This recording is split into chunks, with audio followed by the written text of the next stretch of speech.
একাষৰীয়া ৰাইজে বাৰে বাৰে কৈ আছোঁ, প্ৰশাসনক কৈ আছোঁ, কিন্তু দুখৰ কথা প্ৰশাসনে কিন্তু সেই গাড়ীসমূহ আজিলৈকে কিন্তু কণ্ট্ৰল কৰিব নোৱাৰিলে। যোৱাকালিও একদম দিনভৰ গোটেই ডাঙৰ ডাঙৰ মানে কয়লা ভৰ্তি গাড়ী হওক বা শিল ভৰ্তি গাড়ী এইফালেদি পাৰ হৈ গৈ আছে, আৰু আজি ৰাতিপুৱালৈকে এই গোটেই গাড়ীসমূহ পাৰ হৈ আছে। আৰু আমি নিজে ৰমণীয়ালীবাসী ৰাইজে বান পৰিস্থিতি মানে বুজ লৈ আমি ইয়াৰ পৰা গাড়ী ঘূৰাই দিবলৈ আচলতে বাধ্য হৈছিলোঁ নিজে। কিন্তু এতিয়াও দেখা পাইছোঁ যে প্ৰশাসনে কিন্তু এতিয়ালৈকে কিন্তু সিফালৰ পৰা আমাৰ নগৰ ছাইডৰ পৰা যিসমূহ গাড়ী আহে শিমলুগুৰি টাউনৰ ফালৰ পৰা, সেই গাড়ীসমূহ কিন্তু এতিয়ালৈকে বন্ধ কৰাৰ কোনো ধৰণৰ ব্যৱস্থা কৰা নাই, আমি দেখিবলৈ এতিয়ালৈকে পোৱা নাই। আমি প্ৰশাসনক যোগাযোগ কৰিবলৈ চেষ্টা কৰি আছোঁ, কিন্তু তেওঁলোকৰ পৰা এতিয়ালৈকে আমি কোনো ধৰণৰ সঁহাৰি পোৱা নাই। আৰু সেই গাড়ীসমূহ আহি থকাৰ কাৰণে ৰাস্তা অলৰেডি ভাগি আছে।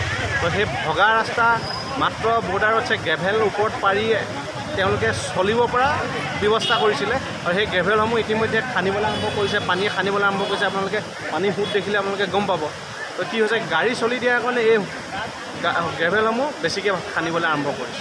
নদীৰ পানীটো প্ৰায় আজি দুদিন ধৰি মানে কণ্টিনিউ বাঢ়ি আছিলে, কিন্তু আজি ৰাতিপুৱাৰ পৰা পানীৰ লেভেল যথেষ্ট বৃদ্ধি পালে, আৰু আমাৰ আজি ৰমণীয়ালী ভগ্নাৱশেষ বাকী আছেগৈ, আৰু ইয়াৰ ওপৰেদিও আচলতে পানী বাগৰিবলৈ আৰম্ভ কৰিছে।